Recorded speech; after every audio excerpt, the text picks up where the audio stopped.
Nelangeni lagadesi option molweni madume make ngibingelele umfundisi wethu umfundisi utawo ngegama lika Jesu. Ngiyabonga bonke ngibusama elder onke khona obaba nomama bakhona abasha bakhona neSunday school ngegama lika Jesu ngithi sanibonani option molweni. Make ngoNkulunkulu ophe mina nawe ithuba lelo ukuthi sizohlangana elangeni lanamhlanje mzalwane ngoba sekusemini manje akusesekuseni.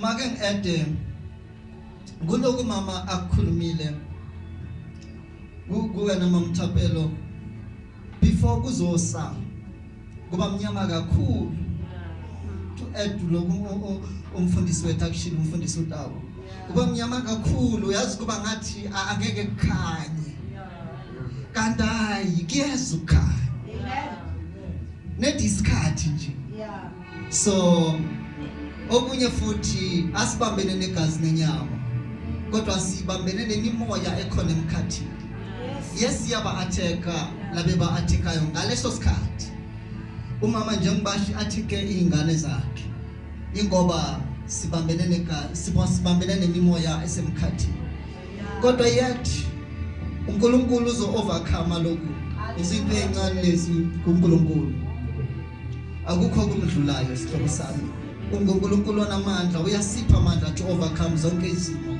nakumfowethu ocela ukufakaza lokho abala lento abanye bayibize ngebhande lento ukuthi kuba khona ukuba kwenzekayo emndenini unyaka nonyaka whatever ngoba ngikhumbule ekhaya yayikhona lento unyaka nonyaka kwakuba khona just umuntu nakagula bekwaziwa vele ukuthi hayi ulozoshona lizini bekwaziwa vele nami ngathi nangivelelwa ingozi kwaxatshanga ukuthi hayi vele uyena uyolandela kanti next uNkulunkulu usebenzise mina to break that chain bebe bayenzi so yet ngathi nangifike ekhaya yes salukwazi sami saba namahloni sona vele gogo ngoba ngathi nangifike ekhaya ngathola gogo impahla zami vele ayitshela ukuthi hashe hayi uyena lo yolandela kanti next ngamandla kaNkulunkulu akukho okungenzeki sihlobo sami haleluya. Ngiyashisa bazalwane manga waste isikhathi ngicela siyene encwadini yaka Isaiah 45 siyofunda from verse 14 siqhubeka nayo until verse 22 siyofunda ngawo wonke amalimi esiwaphetheyo incwadi yaka Isaiah Old Testament chapter 45 from verse 14 sambe nayo until verse 22 oyitholi uyobese esifundela yona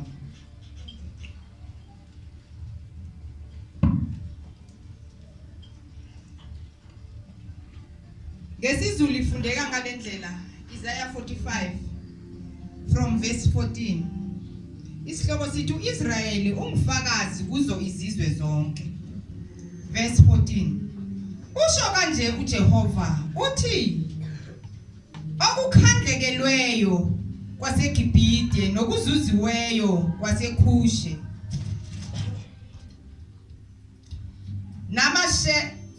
nangamasheba abantu abade kuyakungena kuwe kube ngokwakho bayakukulandela bafike beboshwe ngamaketanga bathokomele kuwe bakhuleke kuwe bathi uNkulunkulu kuwe kuphela akakho omunye akukho ngaphandle kukaNkulunkulu 15 impela unguNkulunkulu ozifihlayo wena Nkulunkulu msindisi 16 bayakujapha babe namahloni bonke kanye bayakuhamba benamahloni bonke abenza izithombe 17 kepha uIsrayeli uyakusindiswa nguJehova ngokusindiswa okuphakade anikujapha anikuba namahloni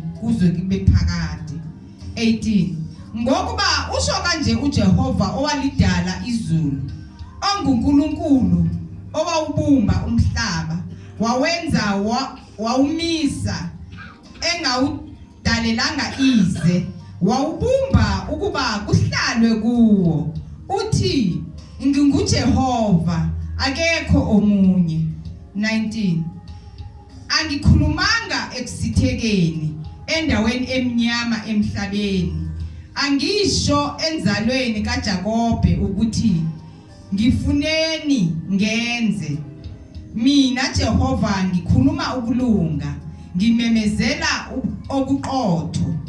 20 Buthanani nize, nisondelane ndawonye, nina bakhululekileyo bezizwe, abawuthwala umuthi wezithombe zabo ezibaziweyo, abanakwazi, bakhuleka kuNkulunkulu ongenakusindisa.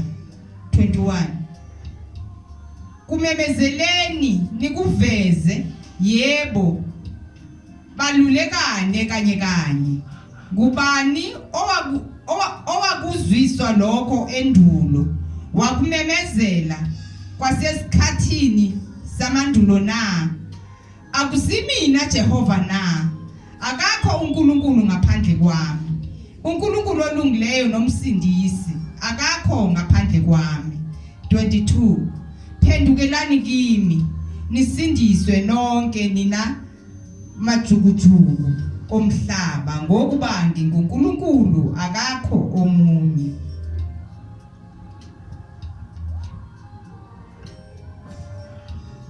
Ngicela lesingisi, ophethe lesingisi awufuni.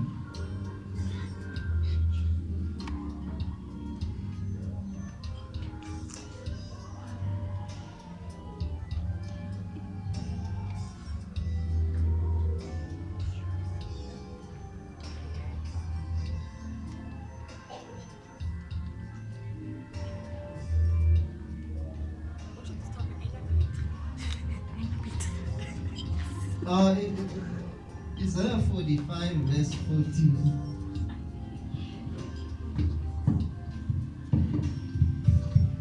Isaiah chapter 45 verse 14.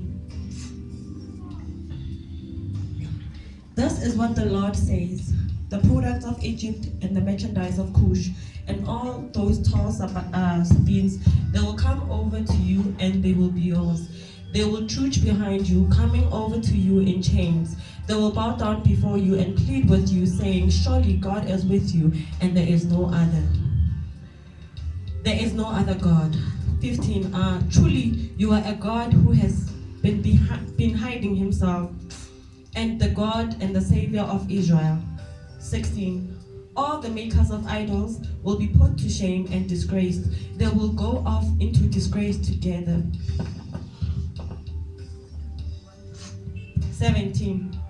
But Israel will be saved by the Lord with an everlasting salvation. You will never be put to shame or disgraced to ages everlasting. 18. For this is what the Lord says: He who created the heavens, He is God. He who fashioned and made the earth, He founded it. He did not create it to be empty, but formed it to be inhabited. He says, I am the Lord, and there is no other. 19. I have spoken in secret from somewhere in the land of darkness. I have not said to Jacob's descendants, seek me in vain. I, the Lord, speak the truth. I declare what is right. 20. Gather together and come, assembly, you fugitives from the nations. Ignorant are those who carry about idols of wood, who pray to gods that cannot save. 21. Declare what is to be present in it. Declare what is to be present. Present it, let them take counsel together. Who foretold this long ago, who declared it from the distant past? Was it not I, the Lord? And there is no God apart from me, a righteous God and a Savior. There is none but me.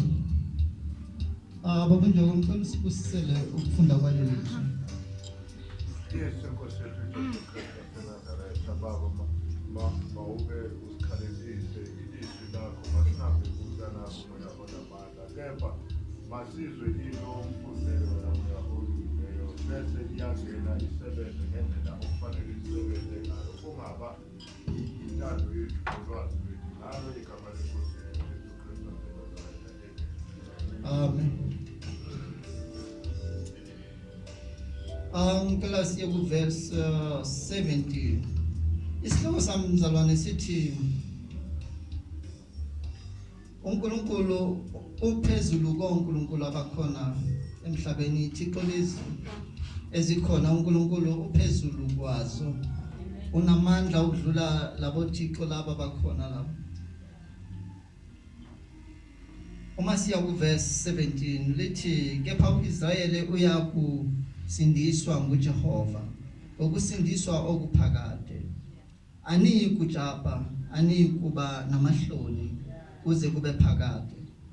uIsrayeli uyakusindiswa nguJehova, ngokusindiswa okuphakade, meaning that thina njengoba wamukela uJesu njengenkosi nomsindisi, insindiso ongaphansi kwayo ile nsindiso ephakade. Akuyona insindiso lena edinga ukuthi ivuselelwe. Hey mzalwane, kuyavuselelwa phela. Abantu abakhonza uThixo, abantu abakhonza iThixo, abantu abakhonza uNkulunkulu babo, kuba nesikhathi la kufanele bawovuselela khona. Uma ngabe akuhambi kahle kufanele ayovuselela. Ngikhuluma ngento engiyazi, uyazi ngikhumbula baba senebhizinisi kwakuthi nakubheda vele kwakufanele kuyovuselelwa. Ngibona ashe manje kuyabheda manje. Ngisho ngenhliziyo ukuthi uyabona impilo enje angiyidingi. Kuhle ukwamukela uJehova uNkulunkulu ozothi nakakusindisa nakakupha into ungeke uyoyivuselela ngandlela thile. Ezinye zazo kudingeka igazi ukuze uvuselele. Hallelujah. But uJehova esimamukele njengenkosi nomsindisi usipha that salvation, usipha leyo nsindisi engadingi next. Ayidingi ukuthi uyivuselele, just ukuhlala kuyena ukumdumisa, wenze zonke izinto ezidingekayo enkosini. You will see many things ziyenzeka. Lithi uma liqhubeka lithi ani kujapa, meaning that intoni ukujapa ngeke kube khona, ngeke kube khona ukuphoxeka. You know, sometimes kuyaye kwenzeke lokhu ngoba ngibuzula ubufakazi omunye asho ukuthi wayebona abangani bakhe bephumelela yena kuba nokujaba ukuthi mina wayangiphumeleli, bayayithola imisebenzi but yena uhleli kuba lokho kujaba lokho. You know, it's because of Satan uthi nakafika kuthina mzalwane atshontshe that patient kuthina, bese ke siluze ukuba patient, sibe nokujaba. And uJehova akasiphanga loyo moya, akasiphanga ukujaba bazalwane. So kuba khona ukujaba bese ke you know man sibe nokujaba. Omunye umzalwane athi mayephumelele ethenga imoto ungakwazi nokumbongisa. Uma ephumelele ngandlela thile athola ipromotion emsebenzini ungakwazi nokumbongisa. Uma mhlambe eshada mina ngingakashadi ungakwazi ukumbongisa. It's because of kimina kubusa ukujaba. Hallelujah. Kodwa uma wamukela uJesu njengenkosi nomsindisi, lo moya wokujaba ngeke kube nawo sihlobo sami. Hayi ngeke. You know ngikhumbula emsebenzini abanye bafika emva kwami yet baneyimoto. Ngiyababongisa bafetani noma ngiyanibongisa. Because of isikhathi lesi ukuthi babe nazo. Hallelujah. Fanele ngibabongise. Ngiyazi ukuthi ukuze babe nazo akona ukuhlakanipha lokhu kungumuso ovela kuJehova. Nalona ophumelele wena ungakaphumeleli mbongise ngoba akona ukuhlakanipha kwakhe lokhu, kodwa kungamandla avela kuJehova. Hallelujah. It's part of praising uJehova mzalwane. Na umbongisayo umunye umntwana inkosi. Umbongise man mzalwane. Hayi mana ngigqoke kahle man, my sister, hayi man. You know that praise oyilethayo uzobona kuneyimangalisi ezokwenzeka kuwena ngelinye ilanga. Hallelujah. Let's keep on mzalwane, asimdumisa uJehova ngazo zonke izindlela nangaso sonke isikhathi. Ingoba usenzela ukuhle, usinikeze insindiso enganalimithi, usinikeze insindiso enganayi expiry date. Hallelujah. So kuyadingeka ukuthi simbonge, simdumise ngazo zonke izindlela. Hallelujah. Lithi uma liqhubeka la ku verse 17 lithi ani kuba namahloni kuze kube phakade, meaning that angeke ube namahloni uma ngabe usindisiwe wamukela uJesu njengenkosi nomsindisi, uba incwadi efundekayo. Angeke ube namahloni emsebenzini ukuthi hayi mina I am a Christian, ube namahloni ukuthi uzibonakalise. Angeke. Kodwa uma ngabe awumamukelanga One of our church goers avela namahloni. Hallelujah. Uzoba nenhloni ngalo Jesu mamukele njengenkosi nomsindisi. Uzosaba ukusintroduce ukuthi hayi mina I'm a child of God.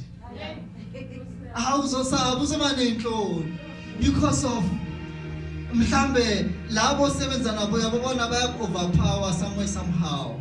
Esikolweni back overpower somewhere somehow. Bese banazi inhloni. Kodwa sihlobo sami uNkulunkulu akasiphanga leyo nto. Inhloni lezi azibuyele la zivela khona, zibuyele kuSathane. Ungabi nenhloni manje ingabusi le inhloni onaso. Omunye uba nenhloni zokwenza okuthile endlini yenkosi. Uba nazi inhloni. Hallelujah. Asiphanga loyo moya. Hallelujah basho. uJehova akasiphanga loyo moya. Masimnqobe uSathane mzalwane. Hallelujah. Ukujapa inhlona asiphanga lezo zinto. Asikwenze kwenzeke konke okuhle mzalwane. Uzobona impumelelo izoba khona. uNkulunkulu omuhle uzosinqobela. Ngicela siye ku verse 18 lithi lona ngokuba usho kanje uJehova owalidala izulu onguNkulunkulu owubumba umhlaba wawenza wawumisa engawudalelanga ise wawubumba ukuze kuhlalwe kuwo uthi nginguJehova akakho omunye. Haleluya mzalwane. uNkulunkulu unguNkulunkulu onamandla ubumbile umhlaba udalile izulu nomhlaba wawubumba umhlaba awucabanga amandla angaka abenawo ukuthi abumba umhlaba. Yes nobumnyama, yes nokukhanya emhlabeni, ziningi izinto ezikhona kodwa naku okuhlelana kuvesi kilo leli verse esibalithi akawudalelanga ise lomhlaba. That's why avumele ukuthi mina nawe siphile kuwona lomhlaba because esithanda akawudalelanga ise sihlobo sami. Yingakho mina nawe sikuwona lomhlaba. Yes sibavakashe emhlabeni. uNkulunkulu nguyena osazile isikhathi ukuthi siyophila nini. Kodwa nako kubalekile ukuthi lesikhathi uJehova siphe sona sisebenzise kahle.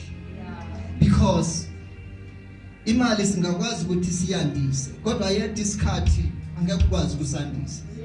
Uma siphelile siphelile. No matter what you cannot extend isikhathi sakho. Masiphelile siphelile. So ukuthi usebenzise wisely. Usaphila. Nako kuhleke uNkulunkulu asenzele kona. Ngicela siye ku verse esiqale ngalo ku verse 14. Usho kanje uJehova uthi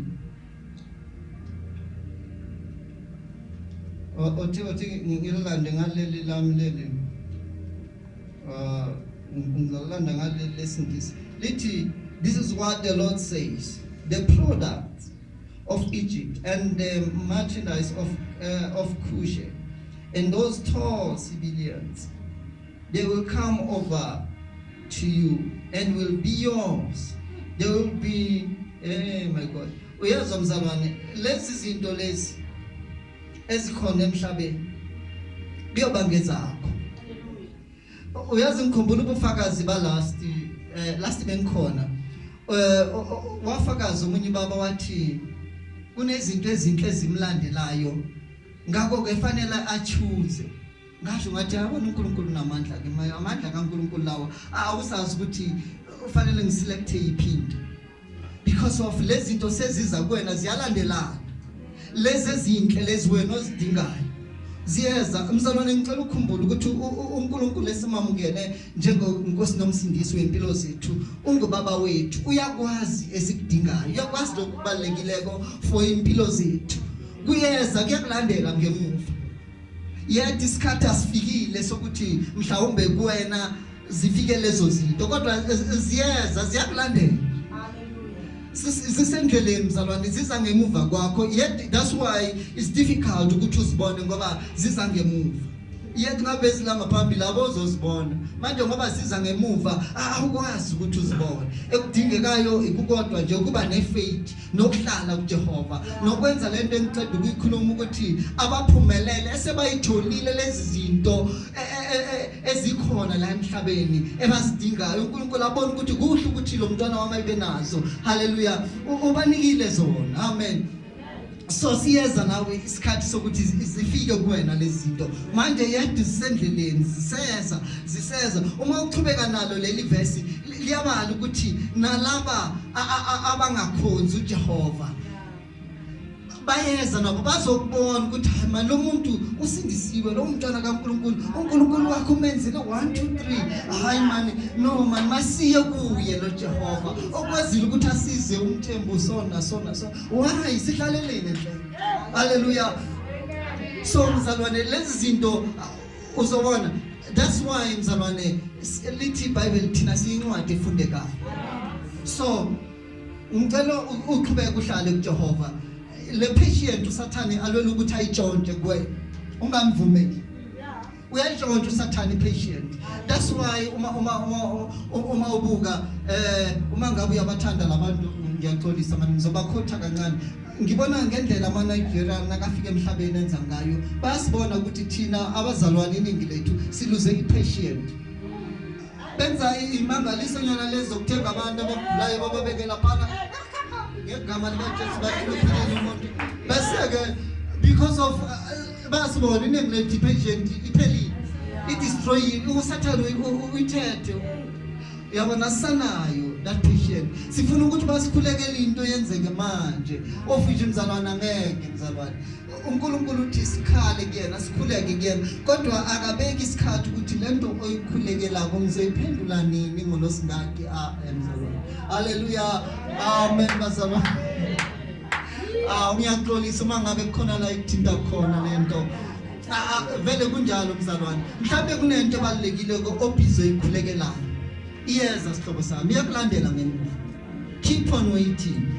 Okusho ukuthi ilindele kuyo uJehova. Ungasuki. Wathi wasuka izofika lento ingasakutholi wena. Okunye mzalwane kunama eingilozi zakaSathane. Imikhuleko yethu sometimes ezinye izinto uNkulunkulu uyasiphendula bese sivaleke amehlo kamoya ungakhona ukubona ukuthi uJehova sekakuphendulile lento oyikhulekelayo kanti uvalekile amehlo kamoya you keep on praying the same thing kanti uNkulunkulu dala kuphendulile ngayo shem leyo nto net wena uvalekile spiritual awuboni net uSathane ngeingilozi zakho ukuvalile amehlo awuboni.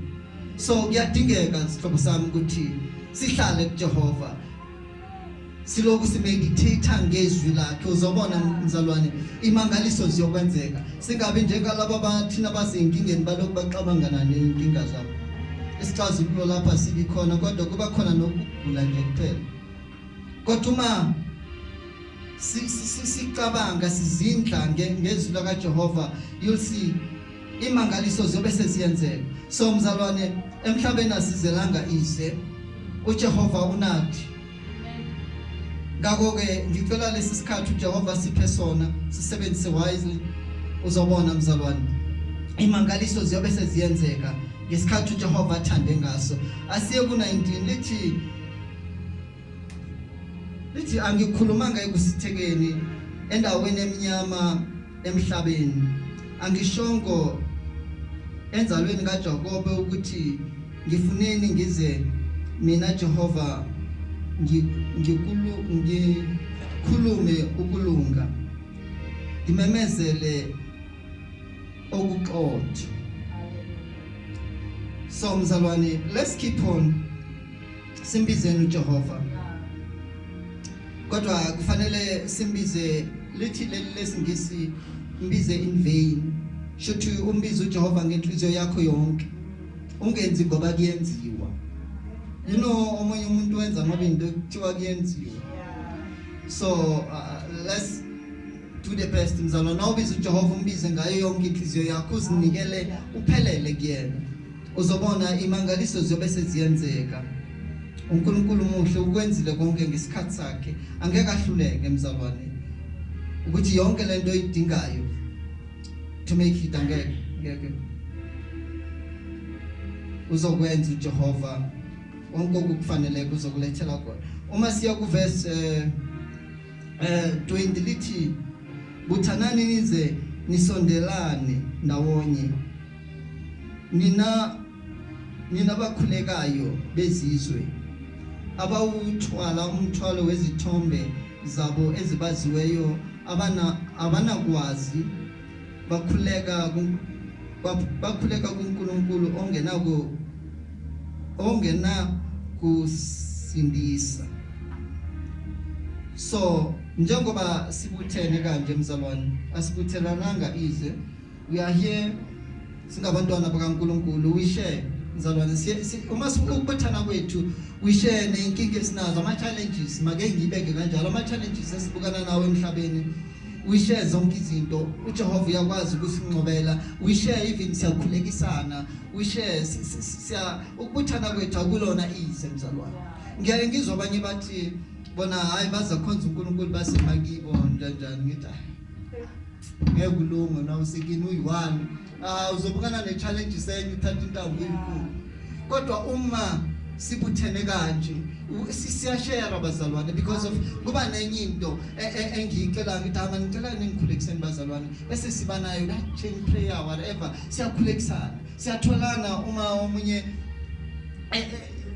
esezinhlungwini, wishe ukuthi sibuthane akulona ize mzalwane, kungamandla kaNkulunkulu. So siyambonga uJehova ukuthi nguyena owenza ukuthi sibe ngababuthanayo ngokuthi samukele uJehova abe uJesu abe inkosi nomsindisi wempilo zethu. Ngaba zange wamukela uJesu njengenkosi nomsindisi, ngaba akukho lokubuthana lokho kukhona namhlanje. Ngabe mhlawumbe usasebenzisa lezi yawo uyisebenzisa ngalo yanyaka, kodwa ngamandla kaNkulunkulu kukhona lokho kwenzekayo manje okuhle. Uma siya ku22 asiye ku21 lithi kumemezeleni nikuveze, yebo balulekeni kanye kanye. Ngubani owakuzwisa lokhu endulo, wakumemezela kwasesikhathini samandulo na?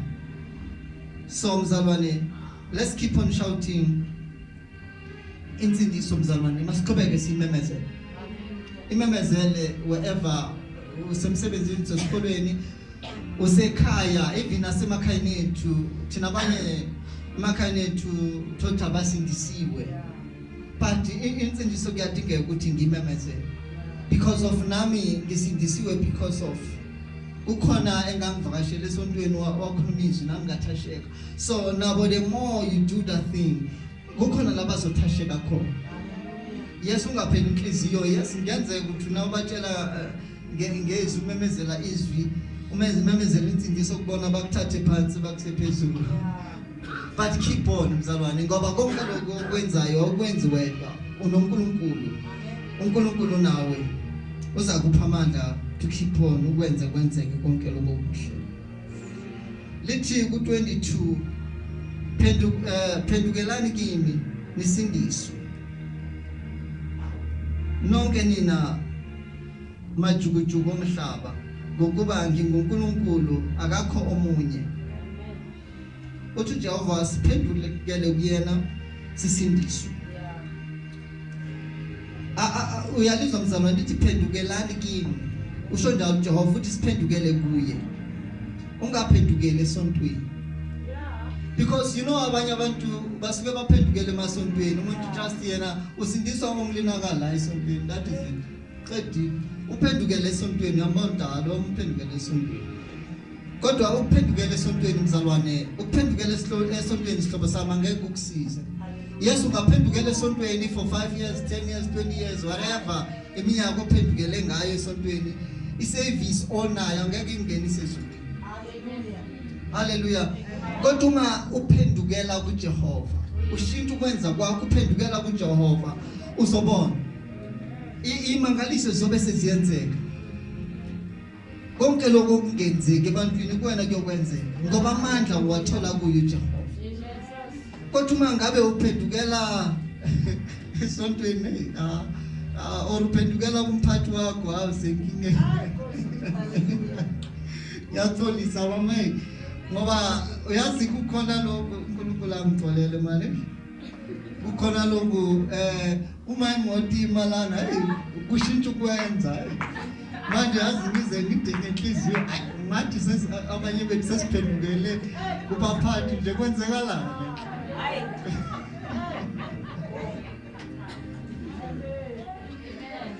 kwenzakala kodwa uma ngabe sithe uma siphenduka uthe uma wamukela uJesu njengenkosi nomsindisi, you will keep on praising him, uzodumisa yena ukuthi ukhona umama akekho umfundisi whatever angeke uphenduke uyana ngena laphana sewena ophenduka semina ke ngizophenduka ke ngiyazazi mina Shembazelo nangiyona intercessor ngoba ke ngimbonile mama nangu uyangena sengina ke intercessor mama.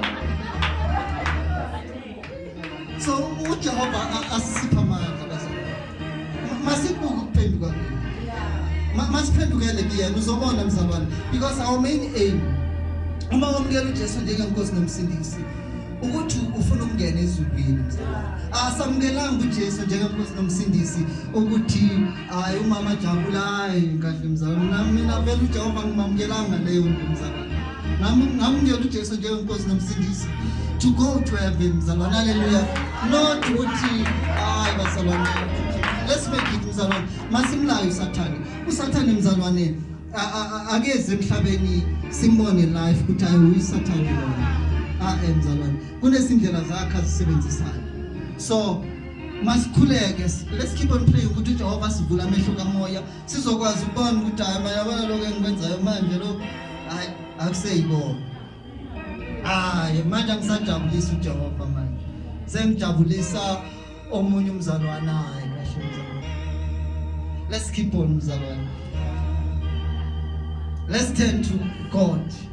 Ngicela sisebenzise kahle leli thuba uJehova siphe lona, sisebenzise wisely because sivakashile emhlabeni mzalwane, asazi ukuthi siyohamba nini, asazi. Sisebenzise kahle leli thuba ngoba ngiyena owaziko, ngizathi mina ngizaloko ngipostpone ngithi hayi mina ngibona ngizocala ukuyimisela lenyanga ezayo kanti angazi mhlawumbe leyo nyanga ezayo ngeke ngisaba khona la emhlabeni. So kusho ukuthi ngisebenzise kahle manje leli thuba ngenze kaNkulunkulu intando, uzabona imangaliso ziyobe siziyenzeka emsebenzini ekhaya lakho konke la uhamba khona yoba incwadi efundekayo esobala ebantwini, because of baningi abantu engabe bazuzekile enkosini ngawe, but yet abazuzeki because of you didn't turn to God. Hallelujah mzalwane, ngibongile indaba yakho. May God keep on blessing you in Jesus name.